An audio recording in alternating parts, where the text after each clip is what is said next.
Donc Jean 16, versets 5 à 15. Donc la parole de Dieu, elle dit, donc c'est le Seigneur Jésus qui parle. Maintenant, je m'en vais vers celui qui m'a envoyé, et aucun de vous ne me demande où vas-tu. Donc là, ce qui est important, quand le Seigneur dit maintenant je m'en vais vers celui qui m'a envoyé, ça veut dire que on comprend que lorsque Jésus il est venu sur terre, il a été l'envoyé de Dieu, le Fils de Dieu. Donc ça nous prouve que Jésus-Christ, il est venu sur terre dans un but précis et qu'il existe de toute éternité. Jésus n'a jamais été créé. Il est Dieu le Fils, il était dans le sein du Père. C'est quelque chose qu'on, humainement parlant, on a du mal à comprendre, mais c'est comme si en fait Jésus était tout le temps dans le cœur du Père, en tant que personne, c'est-à-dire en tant que le Fils de Dieu, et il est sorti de ce cœur pour venir sur terre avec un corps physique pour porter nos péchés, pour porter les maladies, pour porter les malédictions, pour porter la condamnation de la loi, pour porter toutes ces choses, pour porter tous les traumatismes qu'on a pu vivre dans notre vie avant de connaître le Seigneur. Et c'est pour ça que le corps de Jésus-Christ est mort, parce que Jésus, en tant que Dieu, son corps était parfait, son corps était pur, son corps était saint, mais c'est simplement le fait qu'il ait porté nos péchés qui a amené le corps de Jésus à la croix. Moi, ma conviction personnelle, c'est que le corps de Jésus n'a pas été souillé par le péché, mais c'est ma conviction personnelle. D'autres chrétiens vont penser que son corps a été souillé à cause du péché, à cause de nos péchés. Moi, personnellement, j'ai pas cette conviction, mais c'est la mienne. J'en fais pas une doctrine. Donc ensuite, le Seigneur nous dit, mais parce que je vous ai dit ces choses, la tristesse a rempli votre cœur. Cependant, je vous dis la vérité, il vous est avantageux que je m'en aille, car si je ne m'en vais pas, le Consolateur ne viendra pas vers vous. Donc là, en fait, quand le Seigneur dit il vous est avantageux que je m'en aille, en fait, le Seigneur, pourquoi il dit ça? Il est avantageux qu'il s'en aille parce que ça représente tout d'abord l'œuvre de la croix, c'est-à-dire que Jésus, il est mort et ressuscité, et après sa résurrection, on sait qu'il est resté 40 jours, et après il est parti auprès du Père. Et en fait, pourquoi le Seigneur il dit il vous est avantageux que je m'en aille, parce qu'il savait que par sa résurrection, nous allons ressusciter en lui et nous allons pouvoir en fait vivre cette vie de résurrection. Ne plus vivre une vie misérable, mais vivre la vie de résurrection. Et d'envoyer en fait tout ce que le Seigneur a accompli pour nous à la croix, nous les envoyer en tant que bénédiction pour pouvoir les vivre à notre quotidien. Et il a aussi dit, il est avantageux que je m'en aille, parce que le Seigneur savait que c'est à ce moment-là qu'il allait pouvoir envoyer le Saint-Esprit, afin que le Saint-Esprit vienne vivre en nous et que nous soyons le temple de Dieu. C'est une promesse que n'avaient pas les saints de l'Ancienne Alliance. Nous, en tant que chrétiens, on a cet honneur d'être la demeure du Dieu vivant. Car si je ne m'en vais pas, le Consolateur ne viendra pas vers vous.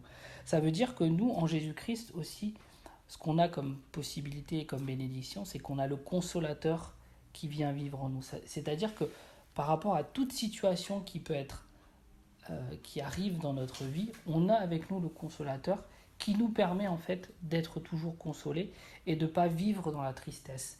C'est parce que la tristesse de ce monde, elle amène la mort, mais par contre le Seigneur, lui, il amène la consolation. Donc, c'est pas la volonté du Seigneur qu'on soit dans la tristesse et qu'on soit dans les fardeaux, mais c'est sa volonté de nous consoler. Et encore mieux que la consolation, c'est le fait qu'on soit toujours en paix à tout instant, à tout moment. Tout ça, c'est le chemin de l'éternité, parce que lorsqu'on sera pleinement dans la présence de Dieu et pleinement au ciel, il est dit qu'il n'y aura plus larmes, il est dit qu'il n'y aura plus crainte, il est dit qu'il n'y aura plus de peur. Mais en fait, nous, actuellement, dans notre nouvelle nature en Christ, et le fait que le Seigneur vive en nous, on peut déjà vivre ces choses-là. Disons que les prémices du ciel sont déjà possibles ici-bas. Mais si je m'en vais, je vous l'enverrai, c'est-à-dire Dieu le Saint-Esprit. Et quand il sera venu, donc on sait que le Saint-Esprit est venu avec puissance au moment de la Pentecôte, et depuis ce jour-là, le Seigneur, il attend aussi que nous, en tant que ses enfants, nous puissions être remplis de l'Esprit de Dieu, parce que le fait d'être remplis de l'Esprit de Dieu va nous permettre d'être toujours consolés et d'avoir des fleuves d'eau vive qui coulent du plus profond de notre sein. Et quand il est dit que les fleuves d'eau vive coulent, les fleuves d'eau vive représentent, déjà quand il dit de notre cœur, ça représente à ce moment-là l'esprit, donc le plus profond, la partie la plus profonde de notre être. Et les fleuves d'eau vive, c'est tout le bien-être qu'apporte le fait d'être baptisé de l'esprit, c'est-à-dire les fruits de l'esprit et les bien-être, c'est-à-dire la joie, la paix, la bienveillance, la liberté sur le péché, l'œuvre de sanctification, le fait d'être l'épouse de Christ, c'est toutes ces choses-là. Donc on doit vraiment rechercher à être le baptême du Saint-Esprit et à être toujours rempli de l'Esprit de Dieu pour pouvoir vivre cette consolation du Seigneur. Et quand il sera venu, donc quel est le rôle de Dieu le Saint-Esprit? Donc le Saint-Esprit, c'est pas une force, Dieu le Saint-Esprit, c'est pas une force, c'est une personne. Il faut savoir que Dieu le Saint-Esprit, c'est une personne, c'est la troisième personne de la divinité. Donc Dieu est un, mais il se manifeste de trois façons distinctes et éternelles. Dieu le Père, Dieu le Fils et Dieu le Saint-Esprit. Donc c'est pas une force, c'est une personne. Et on peut attrister le Saint-Esprit. On l'attriste comment? Soit lorsqu'on pêche et qu'on ne se repent pas, ou lorsqu'on est incrédule. L'incrédulité aussi attriste l'Esprit de Dieu. Parce que Dieu a du mal à comprendre qu'on ne lui fasse pas confiance alors qu'il le dit dans sa parole. Il le dit simplement. Et Dieu, ce qu'il attend, c'est qu'on accorde notre foi à ce que sa parole, le Dieu, elle dit, à ce qu'on accorde à la parole l'autorité qu'elle a. Quand Dieu dit quelque chose, c'est vraiment ça qui est réel. Et plus on est conscient que ce livre, c'est pas un livre banal, mais que c'est vraiment Dieu qui nous parle et qui a inspiré chaque mot et chaque verset, du premier verset au dernier, et plus on va pouvoir, en lui donnant l'autorité qui lui est due, vivre les promesses du Seigneur. Et quand il sera venu, quel est le rôle du Saint-Esprit? Il convaincra le monde. Donc, le Saint-Esprit, il a deux rôles. Il a un rôle dans le monde et il a un rôle dans l'Église. Le rôle qu'il a dans le monde, c'est il convaincra le monde en ce qui concerne le péché, la justice et le jugement. Donc on va voir quels sont ces trois points. En ce qui concerne le péché, donc le but du Saint-Esprit, c'est de montrer à tous les hommes qu'ils sont pécheurs. C'est de montrer à tous les hommes qu'ils ont désobéi au commandement de Dieu. C'est de montrer à tous les hommes qu'ils ont fait quelque chose qui les sépare, qui les coupe de Dieu. Et parce que le Saint-Esprit nous montre le péché, le but c'est quoi? C'est de nous pousser à la repentance. C'est de nous amener à demander pardon pour nos péchés, pour nos transgressions, et en recevant vraiment dans notre cœur le fait que Jésus est allé à la croix pour nous. Le juste à la croix pour les injustes que nous étions. Et ainsi, ça permet à la justice de Dieu d'être assouvie. Parce que Dieu est un Dieu rempli d'amour, mais c'est un Dieu rempli de justice. Et quand les anges, dans le ciel, quand on prend Apocalypse, à un moment, on voit les anges de Dieu qui crient à la gloire de Dieu, et ils disent quoi? Ils disent « Saint, Saint, Saint et l'Éternel ».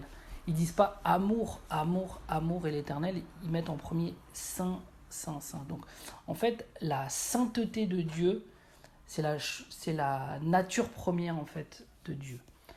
C'est pour ça que Dieu le Père ne peut pas se manifester sur terre, parce qu'il est dit que si un homme voit Dieu le Père, il ne peut pas rester vivant. Parce que sa sainteté, elle est tellement immense que nous, avec la chair qui habite dans notre corps, on ne peut pas tenir dans sa présence. Et c'est pour ça que Dieu le Père s'est révélé par le Fils Jésus. Le Fils Jésus, bien évidemment, est tout aussi saint et tout aussi pur, mais on sait que Jésus s'est humilié dans le sens qu'il s'est dépouillé. Il est venu dans un corps d'homme pour nous montrer qui était le Père, quel est son cœur, quels sont ses souhaits, quelles sont ses voies, quels sont ses commandements. Mais la sainteté de Dieu, elle est primordiale dans la compréhension de la conviction de péché. Parce que la sainteté de Dieu a amené notre Seigneur Jésus-Christ à payer le prix qu'aucun homme ne pouvait payer, bien évidemment, parce qu'il fallait que ce prix soit payé par une vie impérissable. Et qui pouvait mener une vie impérissable à part Dieu lui-même venu en chair. Et c'est pour ça que Jésus est le seul moyen de salut. Aucune œuvre, aucune bonne œuvre ne peut nous sauver. C'est uniquement la foi en Jésus-Christ. C'est uniquement le fait de croire que Jésus est allé à la croix pour nous, sans aucune capacité personnelle et sans aucune volonté personnelle. Tout est grâce, tout est uniquement grâce, afin que toute la gloire soit rendue uniquement à notre Dieu. Et donc en fait, le rôle du Saint-Esprit, c'est de convaincre de péché. Et le but de la conviction de péché, c'est quoi ? C'est de nous faire comprendre aussi que la Bible dit, le salaire du péché, c'est la mort. Et la mort, il faut la comprendre. Qu'est-ce que la mort ? La mort, c'est pas simplement la mort physique, c'est la mort spirituelle. C'est pour ça que dans la Genèse, quand Adam et Ève ont désobéi, Dieu leur a dit « Où es-tu » ? Où es-tu dans le sens où... Quel est ta... Bonsoir. C'est ça. Donc en fait, la mort, il faut comprendre qu'il y a 2 points sur la mort. Il y a la mort physique, donc notre corps, et il y a la mort spirituelle. Et lorsque Adam et Ève ont désobéi, le Seigneur leur a dit en premier « Où es-tu » C'est-à-dire qu'ils ont été déconnectés de Dieu. Et la mort spirituelle, c'est la mort la plus grave. Et en fait, on pourrait se dire, mais comment ça se fait qu'un Dieu d'amour, qu'un Dieu qui est aussi bon, qui a un tel désir de sauver les âmes, comment ça se fait que ce Dieu-là peut permettre qu'il y ait en fait un enfer, qu'il y ait un lieu de tourment. Donc on va voir ce que la parole de Dieu, elle dit clairement sur ce lieu de tourment. Donc on sait que c'est pas la volonté de Dieu que les hommes ou les femmes aillent dans ce lieu de tourment. Et c'est pour ça que, comme il est dit là, l'Esprit de Dieu va convaincre les êtres humains pour leur montrer qu'ils ont péché et qu'il y a une solution à ce péché. Et Dieu, en fait, il va tendre sa main jusqu'au dernier souffle. Et j'aime beaucoup prendre l'exemple du brigand qui insultait même le Seigneur Jésus. Il est dit à un moment que quand il était à la croix avec le Seigneur, il l'insultait, mais peut-être quelques heures ou quelques minutes avant, il a reconnu que Jésus-Christ était roi. Il a dit nous, le fait qu'on soit à la croix, c'est normal, on récolte le fruit de notre vie. Mais lui, en fait, il a compris dans son cœur que Jésus est juste, Jésus est Dieu, et qu'il ne méritait pas cette place, et qu'il était à cette place pour lui. Et on voit vraiment l'amour de Dieu qui tend la main des hommes jusqu'au dernier moment et jusqu'au dernier souffle. Parce que le salut, c'est très simple, la parole de Dieu, elle dit dans Romains, quiconque invoquera le nom du Seigneur Jésus sera sauvé dans son cœur. C'est-à-dire que pour être sauvé, il y a simplement à dire Jésus du plus profond de son cœur et on est sauvé. Le salut de l'âme est quelque chose de très simple parce que tout a été accompli par Jésus. Alors, on va aller dans Ésaïe 53 juste pour voir ce que la parole de Dieu nous dit sur en fait ce que notre Seigneur Jésus il a souffert à la croix. Parce que quand on dit que Jésus est notre sauveur, il est notre sauveur de quoi en premier ? Il nous sauve de l'enfer. Il nous sauve de lieux de tourment. Pourquoi on appelle Jésus notre sauveur ? C'est parce qu'il nous sauve de... Si on est sauvé, c'est qu'on a besoin d'être sauvé de quelque chose d'un endroit qui est difficile, qui est un endroit où Dieu ne veut pas qu'on aille, mais qui est un endroit aussi malheureusement de perdition. Donc on va prendre la parole dans Ésaïe 53. Donc en fait, Ésaïe 53, c'est simplement une prophétie qui annonce la venue de Jésus-Christ, la venue du juste, pour pardonner nos péchés et nous donner la vie éternelle. Donc on va on va aller du verset 1 au verset...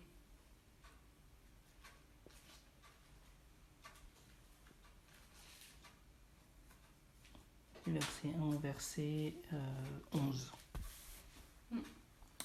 La parole de Dieu nous dit « Qui a cru à ce qui nous était annoncé ?» Donc à la bonne nouvelle. Qui a reconnu le bras de l'Éternel ? Donc le fait que Jésus soit allé à la croix, c'est la pleine volonté de Dieu. Il est dit que le Fils de Dieu a été prédestiné avant la fondation du monde pour être l'agneau immolé. Il, il s'est élevé devant lui comme une faible plante, comme un rejeton qui sort d'une terre desséchée. Donc là, on voit, ça parle de deux choses. Ça parle du fait que Jésus-Christ, par amour pour nous, a accepté de venir sur terre en tant que simple homme, mais aussi sur le fait que au moment où il était avant et au moment où il était à la croix, il était en fait comme une faible plante, il était comme un rejeton qui sort d'une terre desséchée. On avait cette impression, en fait, en le voyant dans cette situation. Il n'avait ni beauté ni éclat pour attirer nos regards, et son aspect n'avait rien pour nous plaire.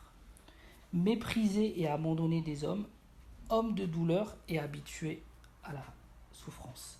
Semblable à celui dont on détourne le visage, nous l'avons dédaigné, nous avons fait de lui aucun cas. En fait, c'est vrai que Jésus, il a été totalement abandonné, entre guillemets, quand il était à la croix par les hommes. Mais il était dans le plein et profond plan du Seigneur. Et souvent, quand on est aussi, nous, dans la volonté et le plan du Seigneur, on peut avoir des fois l'impression que personne nous soutient ou qu'on est abandonné, mais finalement, c'est important de savoir que le Seigneur, lui, il est là avec nous et qui nous accompagne. Et c'est ça qui a fait tenir aussi notre Seigneur Jésus. C'est qu'il savait que, même quand tous les hommes l'ont abandonné, mais il savait que son Père était là, il était soutenu par l'amour de son Père. Il est dit que le Père était dans le Fils, réconciliant le monde avec lui-même. Nous l'avons dédaigné, nous avons fait de lui aucun cas. Cependant, ce sont nos souffrances qu'il a portées, c'est de nos douleurs qu'il s'est chargé. Donc si le Seigneur Jésus a porté nos souffrances, s'il a porté nos douleurs, quelle est sa volonté? C'est qu'actuellement on ne les porte plus. Et nous l'avons considéré comme puni, frappé de Dieu et humilié. Donc c'est dit, et nous l'avons considéré, c'est-à-dire humainement parlant, on a considéré qu'il était frappé de Dieu et humilié, mais ce n'est pas le cas. Mais il a été percé ou blessé pour nos péchés, brisé pour nos iniquités. Le châtiment qui nous donne la paix est tombé sur lui, et c'est par ses meurtrissures que nous sommes guéris. Donc là, le Seigneur, il déclare clairement sa volonté de nous donner la paix et sa volonté de guérison. Guérison de l'âme, guérison du corps.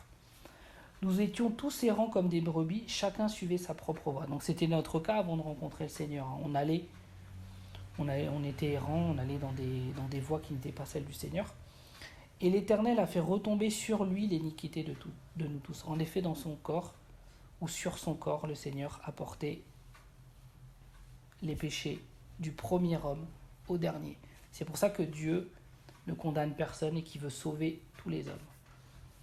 Que ce soit, entre guillemets, une personne qui est bien humainement, ou le pire des satanistes, ou le pire des francs-maçons, le Seigneur veut le sauver parce qu'il a porté les péchés de tous les hommes.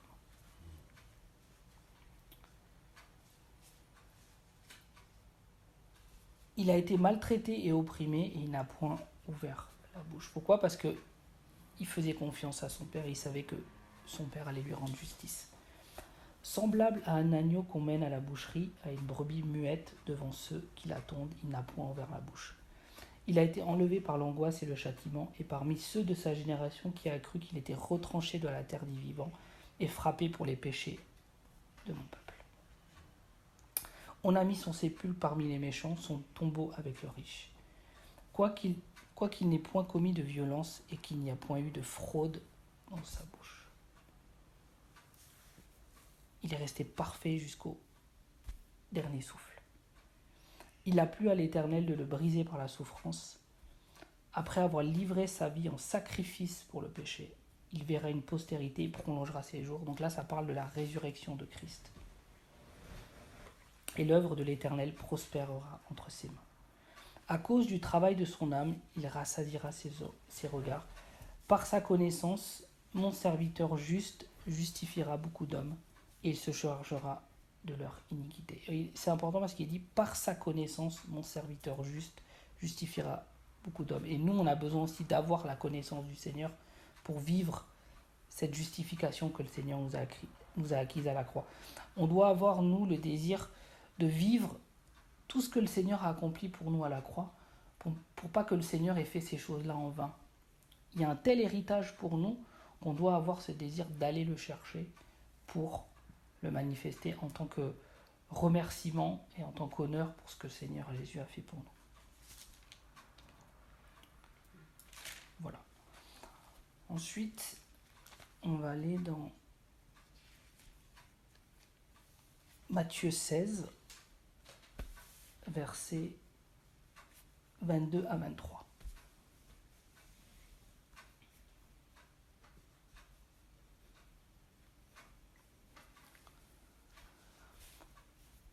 Pierre, l'ayant pris à part, se mit à le reprendre et dit : « À Dieu ne plaise, Seigneur, cela ne t'arrivera pas. » Mais Jésus, se retournant, dit à Pierre : « Arrière de moi, Satan, tu mets en scandale, car tes pensées ne sont pas les pensées de Dieu, mais celles des hommes. » Et on voit que les pensées, en fait, si on voit le désir qu'avait à ce moment-là Pierre, ça peut paraître un désir très bon envers Jésus, parce qu'il a dit : « Non, Seigneur, tu n'iras pas à la croix. » Mais Jésus, qu'est-ce qu'il lui a dit ? Il lui a dit : « Non, tes pensées ne sont pas celles de Dieu, mais sont celles des hommes. » Donc ça nous prouve en fait que les pensées et les voies de Dieu, elles sont tellement hautes que nous, en fait, avec notre cœur humain, on a tendance à vouloir se faire un Dieu selon notre conception humaine. Alors que le Seigneur, qu'est-ce qu'il nous dit ? Il nous dit : renouvelez vos pensées, renouvelez votre intelligence pour ne pas vous faire une image d'un Dieu sous forme humaine ou sous une conception humaine, mais sous une conception divine. Et on a trop facilement tendance à conceptualiser l'amour de Dieu. On a tendance à mettre et à comprendre l'amour de Dieu d'une façon très humaine et très sentimentaliste et très charnelle. Alors que l'amour de Dieu, c'est pas un sentiment, c'est une réalité. Et l'amour de Dieu, elle va forcément avec la sainteté. Et c'est pour ça que, malheureusement, les pensées des hommes ne peuvent pas aller avec les pensées de Dieu, parce que les pensées des hommes, elles sont toujours centrées sur l'homme et sur les œuvres, alors que la pensée de Dieu, elle est toujours centrée sur Dieu, sur Jésus et sur la grâce, sur le fait que par nous-mêmes, on ne peut pas se sauver. Et comme je disais tout à l'heure, le but, c'est d'être sauvé de quoi en premier ? C'est d'être sauvé de la perdition, c'est d'être sauvé de l'enfer. Si Jésus, il a payé un tel prix, comment peut-on penser que des personnes qui ne se tournent pas vers lui puissent aller au ciel ou puissent ne pas souffrir ? C'est illogique. Ça voudrait dire que Jésus a accompli un tel prix pour rien. Pourquoi ? Pourquoi cette souffrance ? Pourquoi le fait de ne plus ressembler à rien ? C'est pourquoi ? C'est pour nous éviter ce lieu. En premier, après il y a beaucoup plus, mais le but premier, c'est ça, le début du chemin de l'éternité, c'est pour éviter ce lieu de tourment. Alors ensuite, on va aller dans l'évangile de Luc. Donc l'évangile de Luc.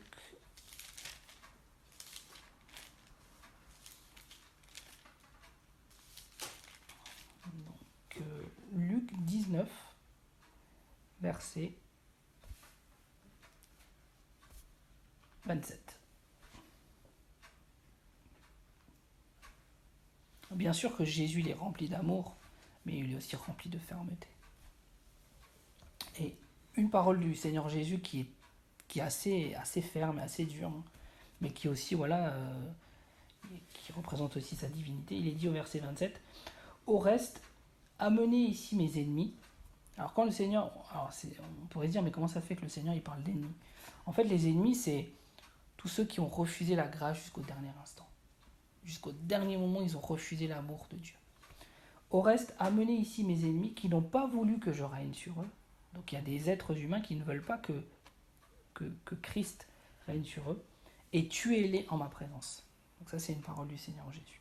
Donc, il faut le comprendre dans le contexte, c'est que Dieu étend sa main jusqu'au bout, mais à un moment donné, sa grâce se finit, et ensuite c'est le jugement. C'est pour ça qu'il est dit, dans Hébreu, il est donné aux hommes de mourir une fois, après quoi ? Eh bien le jugement. Mais grâce soit rendue à Jésus-Christ, parce qu'on n'est plus sous la condamnation du jugement en Jésus. Mais ceux qui ne sont pas en Jésus, ils sont sous le jugement de Dieu. On va aller dans l'évangile de Jean à nouveau, qui nous prouve aussi cette réalité.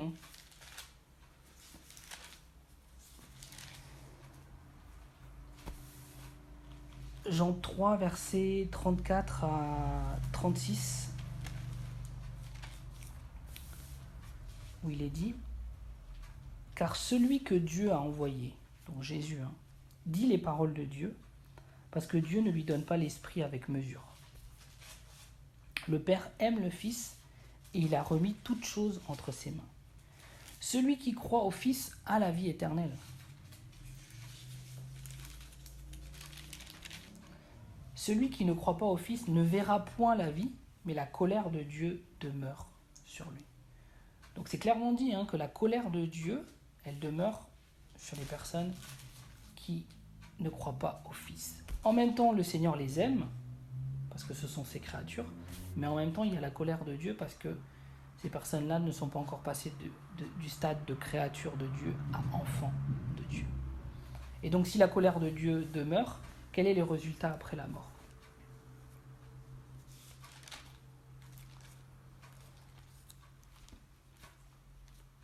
On va aller ensuite dans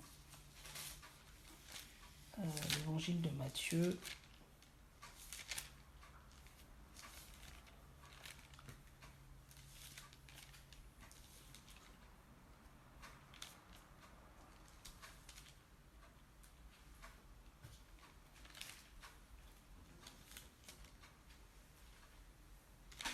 Alors c'est dans Matthieu.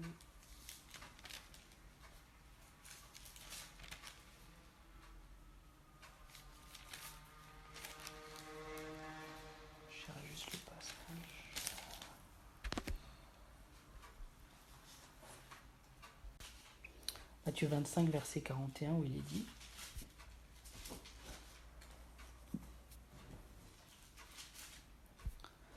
Ensuite, il dira à ceux qui seront à sa gauche, » donc il parle de qui ? D'êtres humains, « Retirez-vous de moi, maudits. » Alors quand la parole de Dieu, elle parle de maudits, c'est dans le sens parce qu'ils n'ont pas accepté la bénédiction du Seigneur qu'il leur avait acquise à la croix. « Allez dans le feu éternel. » Donc c'est bien dit, un feu éternel qui a été préparé pour le diable et pour ses anges. Donc à la base, le lieu de tourment a été fait pour le diable et pour les anges, c'est-à-dire les anges qui ont suivi le diable, et pour tous les êtres humains qui ont refusé la grâce du Seigneur.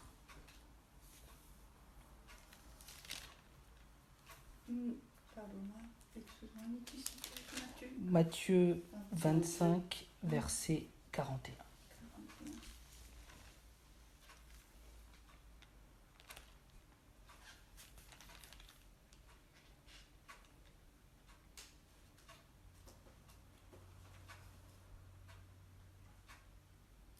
Ensuite, on va aller dans Marc 13, verset 36. Enfin, à partir du verset 35.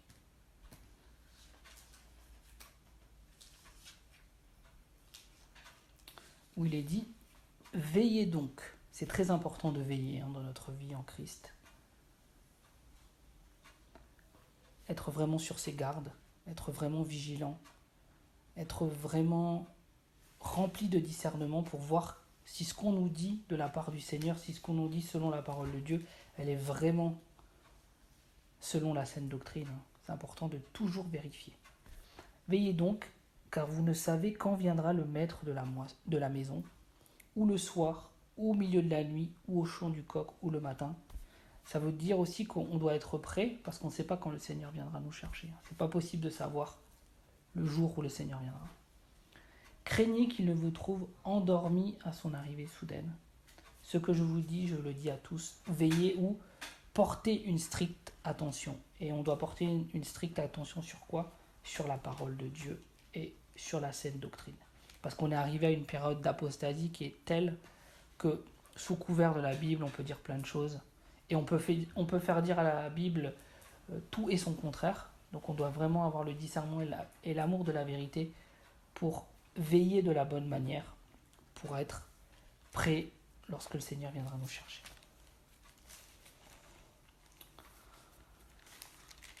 Ensuite, on va aller dans 1 Corinthiens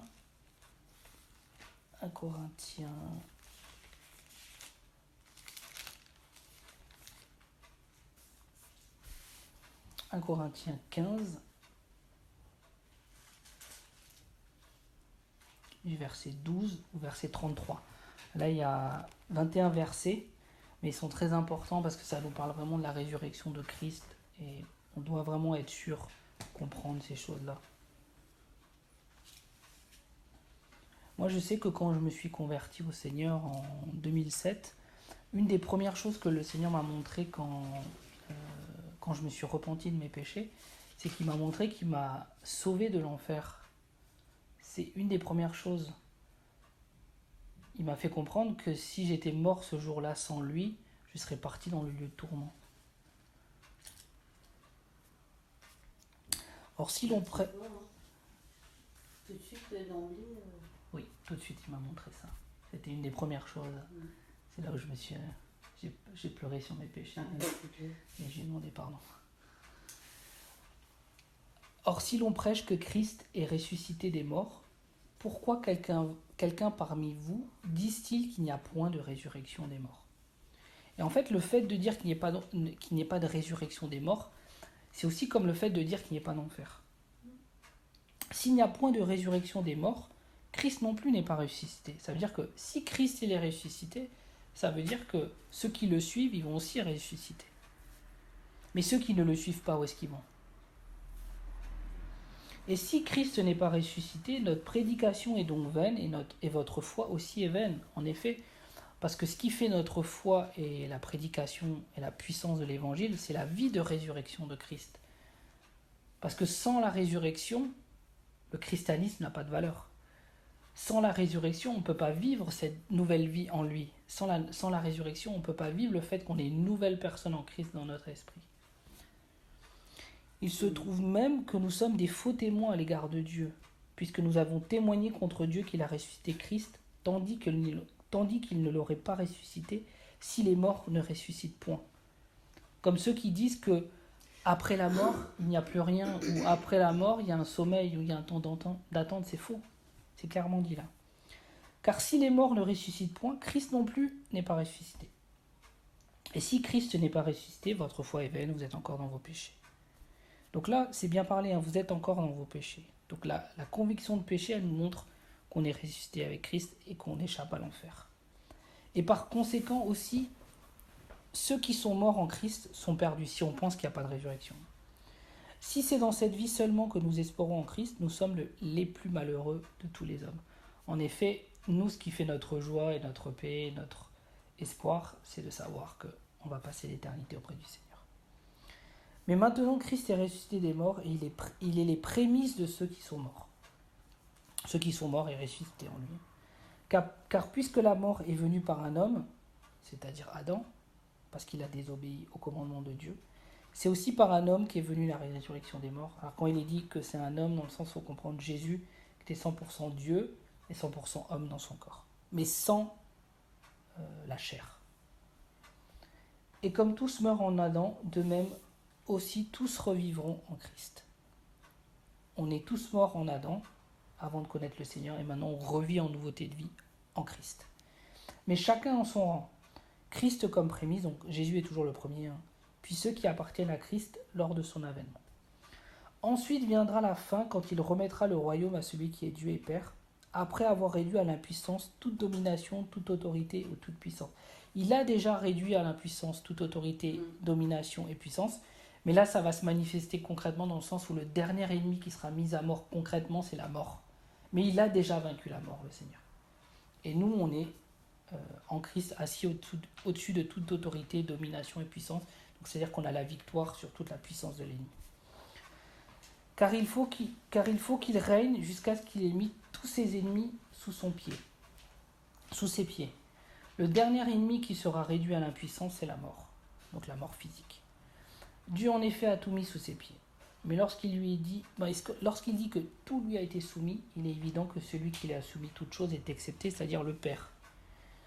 Et lorsque toutes choses lui ont été soumises, alors le Fils lui-même sera soumis à celui qui lui a soumis toutes choses, afin que Dieu soit tout et en tous. C'est-à-dire que Dieu le Fils, en étant égal à Dieu le Père, mais dans son cœur, il se soumet à son Père parce qu'il l'aime. Donc on voit que la soumission, c'est pas le fait d'être supérieur à quelqu'un. C'est comme dans le couple, un homme et une femme sont égaux. Autrement, que feraient ceux qui se font baptiser pour les morts? Si les morts ne ressuscitent absolument pas, pourquoi se vont-ils baptiser pour eux? En fait, la phrase n'est pas forcément claire, mais ça veut dire, si les morts ne doivent pas ressusciter, pourquoi se font-ils baptiser pour être des morts? En fait, le fait de se baptiser, c'est qu'il y a une vie de résurrection. Sinon, le baptême n'aurait aucun sens. Et nous, pourquoi sommes-nous à toute heure en péril? Chaque jour, je suis exposé à la mort. Je l'atteste, frère, par la gloire dont vous êtes pour moi le sujet en Jésus-Christ notre Seigneur. Si c'est dans des vues humaines, et on peut avoir des fois tendance à combattre selon des vues humaines, alors que le Seigneur, il veut qu'on regarde en premier aux choses invisibles. Si c'est dans des vues humaines que j'ai combattu contre les bêtes à Éphèse, quel avantage me revient-il si les morts ne ressuscitent point? Si personne ne va en enfer, pourquoi le Fils de Dieu est venu? Mangeons et buvons, car demain nous mourrons. Et c'est la mentalité de ce monde. Mangeons et buvons, profitons de ce monde, parce que demain, on ne sait pas ce qui va se passer. Et voilà. Nous mourrons parce qu'ils pensent qu'après la mort, il n'y a plus rien. Ou que tout le monde ira au ciel. Il y a une chanson comme ça. Voilà, ça c'est une chanson qui vient pas du cœur de Dieu. Quoi. Ne vous y trompez pas, les mauvaises compagnies corrompent les bonnes mœurs. Revenez à vous-même comme il est convenable et ne péchez point, car quelques-uns ne connaissent pas Dieu, je le dis à votre honte. Et en fait, là, on voit que Paul parle des mauvaises compagnies en parlant de ceux qui annoncent de fausses doctrines, comme quoi Christ n'est pas ressuscité.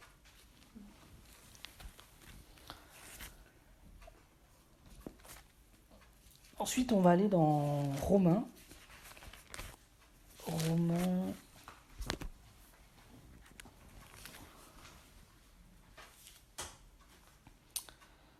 Donc c'est Romains 8. Du verset 1 au verset 8. Romains 8, du verset 1 au verset 8, qui nous dit: il n'y a donc maintenant aucune condamnation pour ceux qui sont en Jésus-Christ. De quelle condamnation là le Seigneur il parle? Il parle de la condamnation éternelle en enfer. Pour ceux qui marchent selon l'esprit, mais non selon la chair. Il y a certaines versions qui ne l'ont pas, mais là c'est pour ceux qui marchent par l'esprit et non par la chair. En effet, la loi de l'esprit de vie en Jésus-Christ m'a affranchi de la loi du péché et de la mort. C'est-à-dire que la nouvelle loi en Christ dans notre esprit régénéré en tant que nouvelle personne nous affranchit de la puissance du péché qui est dans nos membres. Car chose impossible à la loi parce que la chair la rendait sans force. La chair empêchait à la loi, c'est-à-dire le fait de mettre en pratique la loi empêchait, ne pouvait pas amener la victoire sur la chair, alors que la loi de l'esprit de vie le permet. Dieu a condamné le péché dans la chair en envoyant à cause du péché son propre Fils dans une chair semblable à celle du péché. Semblable, c'est-à-dire dans un corps de chair, mais sans la puissance de péché. Et cela afin que la justice de la loi soit accomplie en nous qui marchons non selon la chair, mais selon l'esprit. Donc on voit que la justice de Dieu devait être accomplie. Ceux en effet qui vivent selon la chair pensent constamment aux choses de la chair, tandis que ceux qui vivent selon l'esprit pensent constamment aux choses de l'esprit. Donc là c'est une possibilité d'avoir la victoire sur les pensées. Quand on a une pensée qui vient de l'ennemi, le Seigneur nous demande de la remplacer par la pensée contraire qui vient de Dieu. Par exemple, si l'ennemi nous fait croire que Dieu nous abandonne, il faut la remplacer par le verset qui dit « Je ne t'abandonnerai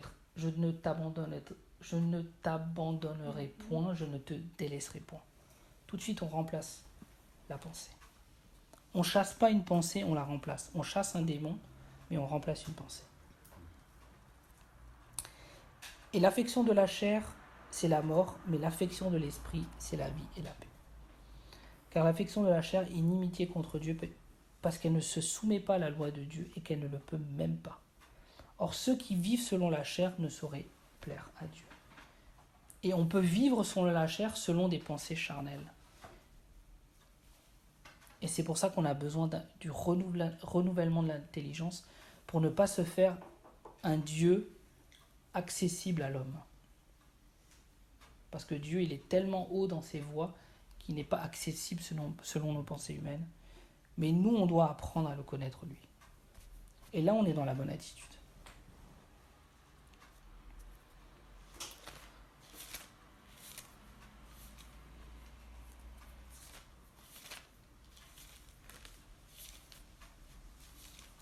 Ensuite, on va aller dans...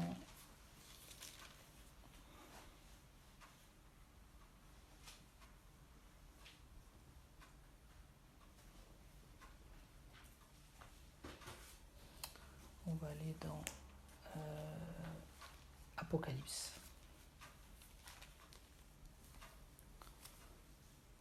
Donc, Apocalypse. Donc on va prendre en fait ce que le Seigneur dit aux 7 églises. Donc les 7 églises, il faut comprendre, le 7, ça représente la plénitude dans la pensée de Dieu. Donc quand il est dit que le Seigneur parle aux 7 églises, c'est pas qu'il y a 7 temps et que maintenant en fait on est dans la dernière église. C'est pas ça. C'est que chaque chose que le Seigneur dit dans des églises, c'est des choses qui sont encore actuelles. Ça ne veut pas dire que l'église d'Éphèse est l'église des premiers temps et que l'église de Laodicée est la dernière. Les choses qui se disent de la première à la septième église sont toujours d'actualité pour nous. Et en fait, à partir du chapitre 4, c'est après l'enlèvement de l'église. Donc tout ce qui est à partir du chapitre 4, c'est des choses qui n'ont pas encore eu lieu et qui auront lieu après l'enlèvement de l'église, sachant qu'à ce moment-là, ce sera la colère de Dieu. Alors que maintenant, on est encore sous la grâce. Donc l'enlèvement de l'église, c'est avant la grande tribulation. Donc, on va prendre tout d'abord Apocalypse 1, verset 20. Apocalypse 1, verset 20, où il est dit « Le mystère des 7 étoiles que tu as vu dans ma main droite et des 7 chandeliers d'or, les 7 étoiles sont les anges des 7 églises. » Alors quand il est dit les anges, ça veut dire les serviteurs de Dieu. Et les 7 chandeliers sont les 7 églises. Donc on voit que c'est Jésus-Christ qui règne sur les églises. C'est lui le chef de l'église. Et c'est lui le chef, entre guillemets, des serviteurs de Dieu. Donc un serviteur de Dieu n'est pas au-dessus des autres membres, il est égal. Il n'y a pas de différence dans le corps de Christ. Chacun a son appel, chacun a son ministère, mais on est dans l'égalité. Et c'est uniquement Christ qui est la tête. Et en fait, on va voir ce que le Seigneur nous dit par rapport à ces 7 églises. Parce qu'il y a vraiment des enseignements très importants. Alors, à la première église, donc c'est à l'église d'Éphèse. Donc on sait que sur les 7 églises, le Seigneur, il y a 5 églises à qui il fait des reproches, et il y en a 2 à qui il ne dit rien. Donc ça veut dire, si on fait un calcul, c'est que la grande majorité des églises, le Seigneur voit des choses qui ne vont pas. Mais il ne fait pas ça c'est pas pour nous culpabiliser, c'est pour nous amener à toujours plus, à toujours mieux. Écrit à l'ange de l'église d'Éphèse. Voici ce que dit celui qui tient les 7 étoiles dans sa main droite, celui qui marche au milieu des 7 chandeliers d'or. C'est-à-dire que Christ, il marche au milieu des églises, il sonde les cœurs, il sait tout ce qui s'y passe. On ne peut rien cacher au Seigneur. Je connais tes œuvres, ton travail, ta persévérance. Je sais que tu ne peux supporter les méchants, que tu as éprouvé ceux qui se disent apôtres et qui ne le sont pas. Donc ça veut dire que nous, on doit apprendre à éprouver apôtre, ça veut dire envoyé. Donc on doit éprouver ceux qui se disent envoyés de Dieu et qui ne le sont pas. Et que tu les as trouvés menteurs. Et comment on arrive à discerner que quelqu'un est menteur? C'est parce qu'il dit quelque chose qui est contraire à la parole. Que tu as de la persévérance, que tu as souffert à cause de mon nom et que tu n'étais point lassé. On pourrait se dire, waouh, super, c'est bien. Hein, mais le Seigneur, il ne se satisfait pas de ça. Pourquoi il est exigeant, le Seigneur? Parce qu'il nous a donné cette capacité de répondre à cette exigence. Mais ce que j'ai contre toi, c'est que tu as abandonné ton premier amour.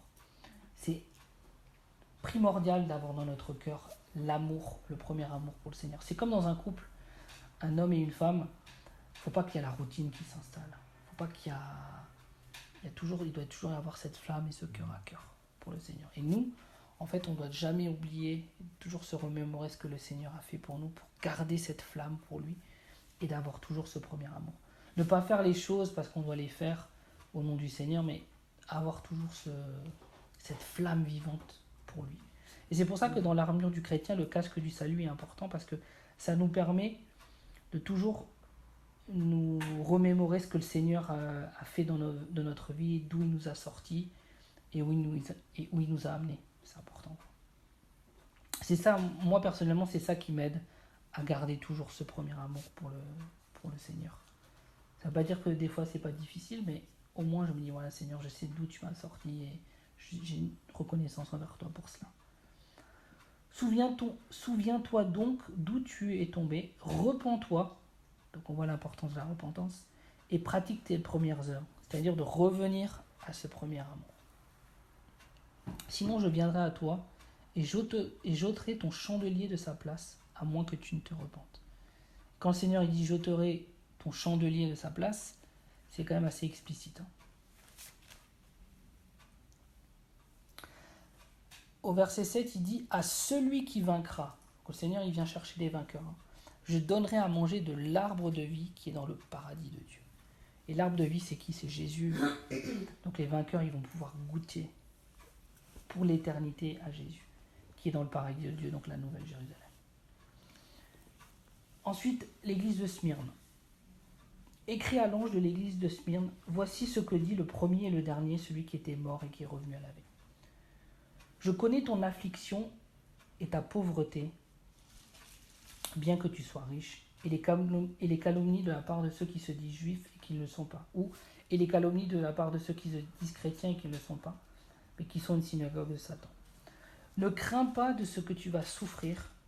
Voici le diable jettera quelques-uns d'entre vous en prison, afin que vous soyez éprouvés et vous aurez une tribulation de 10 jours. C'est-à-dire en fait une tribulation de courte durée. Et dans cette tribulation, qu'est-ce que le Seigneur nous dit? Sois fidèle jusqu'à la mort et je te donnerai la couronne de vie. Donc là, le Seigneur il nous dit que si on est amené à passer par à des épreuves qui viennent du Seigneur, le Seigneur nous demande d'être fidèle dans ces épreuves et de ne pas murmurer.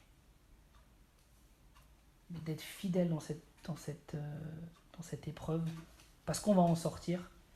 Il dit, sois fidèle jusqu'à la mort et je te donnerai la couronne de vie.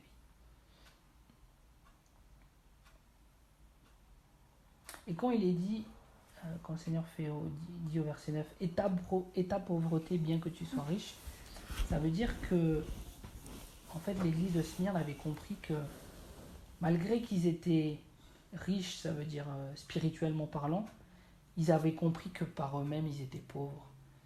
En fait ça leur permettait de toujours mettre la gloire au Seigneur. Et ça le Seigneur il apprécie. Il aime en fait qu'on lui remette toujours la gloire. Et donc là, le Seigneur, il fait à l'église de Smyrne, il ne fait pas de reproches. Et pourtant, ils doivent passer par une tribulation. Donc c'est pas parce qu'on passe par une tribulation que on n'est pas dans le plan du Seigneur. Il y a des tribulations par lesquelles on doit passer. Et ça, c'est aussi le chemin de l'éternité.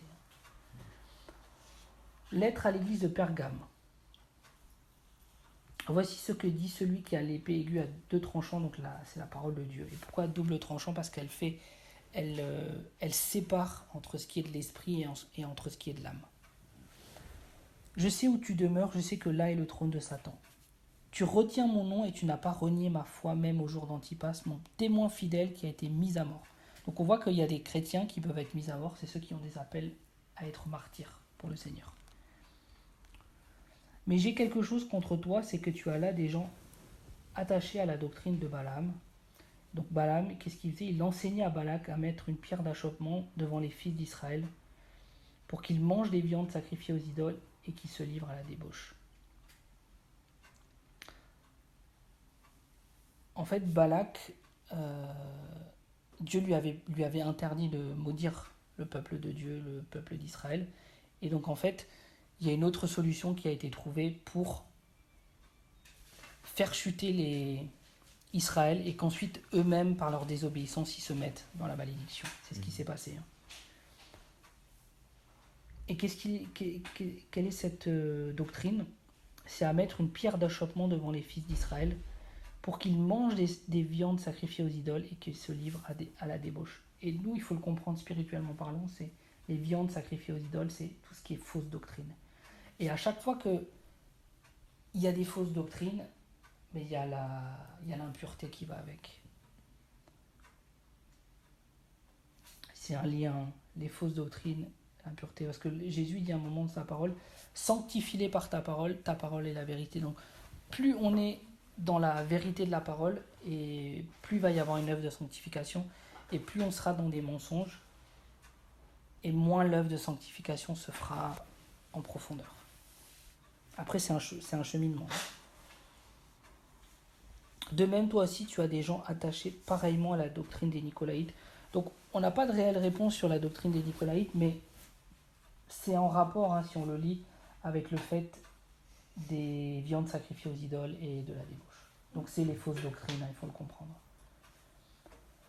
Repens-toi donc, sinon je viendrai à toi et je les combattrai avec l'épée de ma bouche. Et pourquoi le Seigneur, il combat avec l'épée de la bouche ? Parce que c'est sa parole. Et en fait, le Seigneur, il combat par sa parole. Toute fausse doctrine, elle la combat par sa parole. Et tous ceux qui auront annoncé et cru à des fausses doctrines, le Seigneur, il dira non, mais ma parole, elle dit ça. C'est pour ça qu'il dit que le monde passera, mais ses paroles ne passeront jamais. Que celui qui a des oreilles entende ce que l'Esprit dit aux églises. À celui qui vaincra, à nouveau, je donnerai de la manne cachée, c'est-à-dire la révélation de la parole. Donc plus on est dans une attitude de vainqueur, et plus on va avoir la révélation de la parole de Dieu en profondeur, et on va pouvoir manifester la gloire de Dieu. Et je lui donnerai un caillou blanc, et sur ce caillou est écrit un nom nouveau, que personne ne connaît, si ce n'est celui qui le reçoit. Donc le Seigneur va nous donner un nom nouveau au ciel. Après l'église de Thyatire. Voici ce que dit le Fils de Dieu, celui qui a les yeux comme une flamme de feu et dont les pieds sont semblables à de l'airain ardent. Donc là, ça représente la justice, le jugement de Dieu. Je connais tes œuvres, ton amour, ta foi, ton fidèle service, ta constance, tes dernières œuvres plus nombreuses que les premières. Mais ce que j'ai contre toi, c'est que tu laisses la femme Jézabel, qui se dit prophétesse, enseigner et séduire mes serviteurs pour qu'ils se livrent, c'est comme l'autre, pour qu'ils se livrent à la débauche et qu'ils mangent des viandes sacrifiées aux idoles. Les fausses doctrines sont vraiment un affront pour Dieu.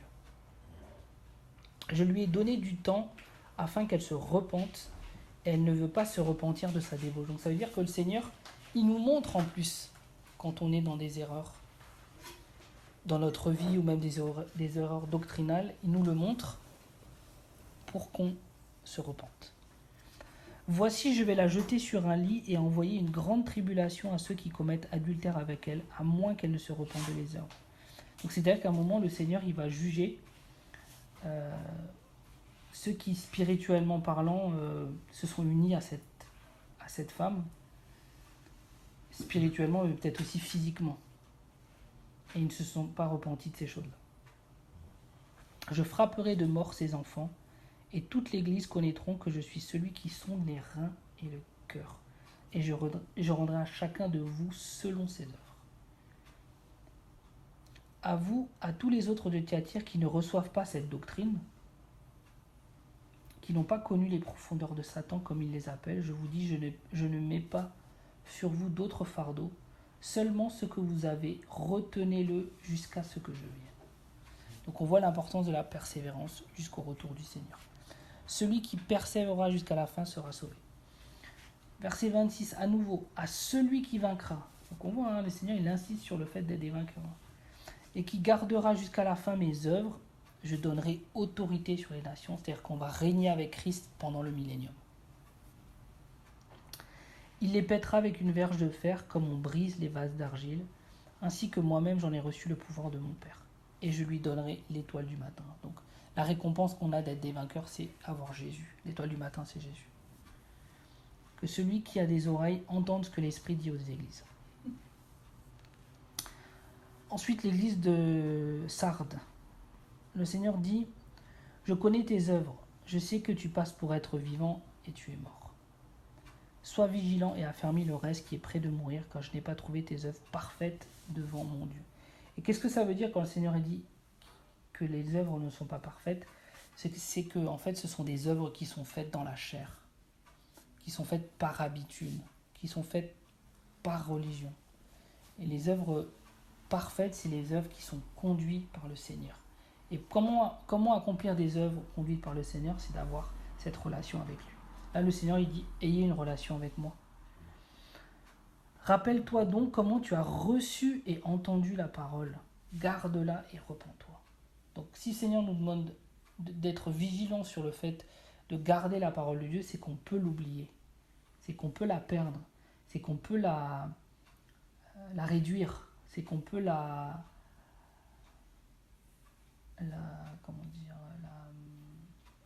lui enlever de sa plénitude. Si tu ne veilles pas, je viendrai comme un voleur et tu ne sauras pas à quelle heure je viendrai te surprendre. Donc ça veut dire aussi qu'il y a des chrétiens, parce qu'ils n'ont pas veillé, parce qu'ils ne se sont pas rappelés la parole du Seigneur, ils ne se rendront même pas compte que le Seigneur va prochainement venir. Le Seigneur viendra comme un voleur pour eux. Cependant, tu as à Sardes quelques hommes qui n'ont pas souillé leurs vêtements par ces fausses doctrines. Hein. Ils marcheront avec moi en vêtements blancs parce qu'ils en sont dignes. Celui qui vaincra sera ainsi revêtu de vêtements blancs. Ça, c'est la récompense, hein, le vêtement blanc. Ça représente la sainteté. Je n'effacerai point son nom du livre de vie et je confesserai son nom devant mon Père et devant ses anges. Donc ça veut dire que c'est possible que des personnes aient leur nom qui soit effacé du livre de vie. Il dit je n'effacerai pas. Donc le Seigneur peut effacer. Et le Seigneur, la récompense qu'il nous fait, c'est qu'il confesse notre nom devant le Père et les anges. Ensuite, l'église de Philadelphie. Le Seigneur dit « Voici ce que dit le Saint, le véritable, celui qui a la clé de David, celui qui ouvre et que personne ne ferme, celui qui ferme et personne n'ouvre. » Donc la clé de David, ça représente l'autorité. David était roi. Hein. David était entre guillemets comme représenté de certaine manière Christ. Et donc la clé, c'est l'autorité, la victoire. Je connais tes œuvres. Voici parce que tu as peu de puissance par toi-même, que tu as gardé ma parole et que tu n'as pas renié mon nom, j'ai mis devant toi une porte ouverte que personne ne peut fermer. C'est-à-dire que rien ne peut empêcher la volonté du Seigneur de s'accomplir dans la vie de ces personnes-là. Pourquoi ? Parce qu'ils savent que leur puissance ne vient pas d'eux-mêmes, mais du Seigneur. Et qu'ils ont compris l'autorité du Seigneur. Voici, je te donne quelques-uns de la synagogue de Satan qui se disent juifs et ne le sont pas, mais qui mentent. Je les ferai venir se prosterner à tes pieds et reconnaître que je t'ai aimé. Une des récompenses du Seigneur, c'est les personnes qui nous ont fait du mal.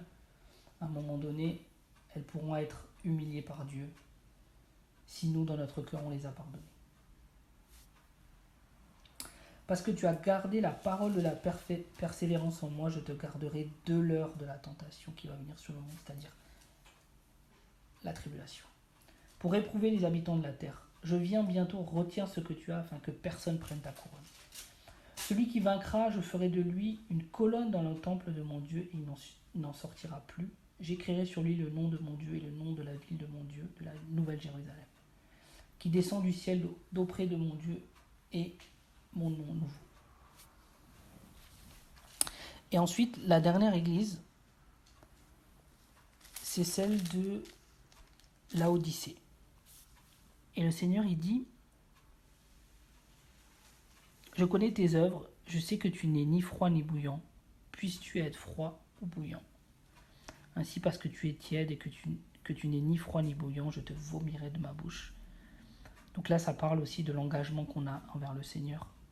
Celui qui est froid, il peut devenir bouillant. Celui qui est bouillant, il reste bouillant. Mais celui qui est tiède, je pense que c'est la situation la pire d'être un peu avec le Seigneur et un peu avec le monde.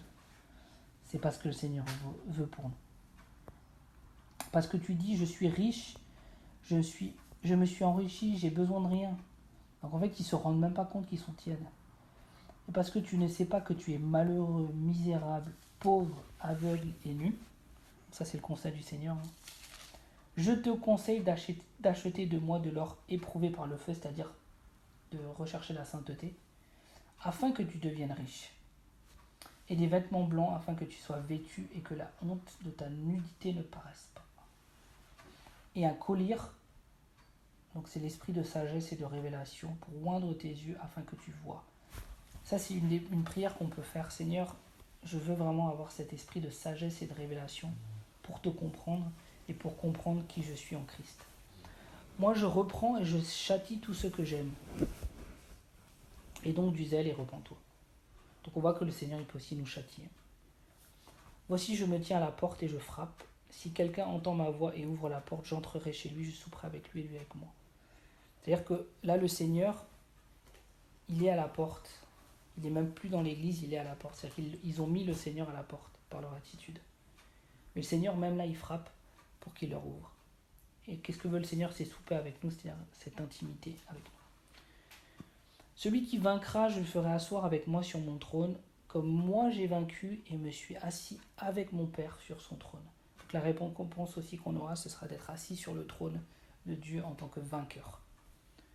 Et les vainqueurs, c'est quoi? C'est l'épouse de Christ, c'est celle qui partira, sans tache ni ride, ni rien de semblable. Tous ceux qui ne partiront pas ne seront pas des vainqueurs. Ça ne veut pas dire qu'ils ne seront pas sauvés, mais ils ne seront pas vainqueurs.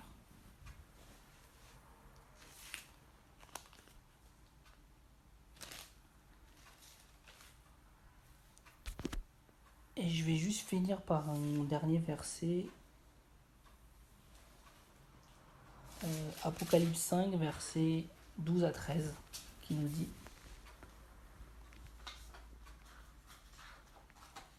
il disait d'une voix forte, donc c'est les anges, hein, les anges, les vieillards, les êtres vivants.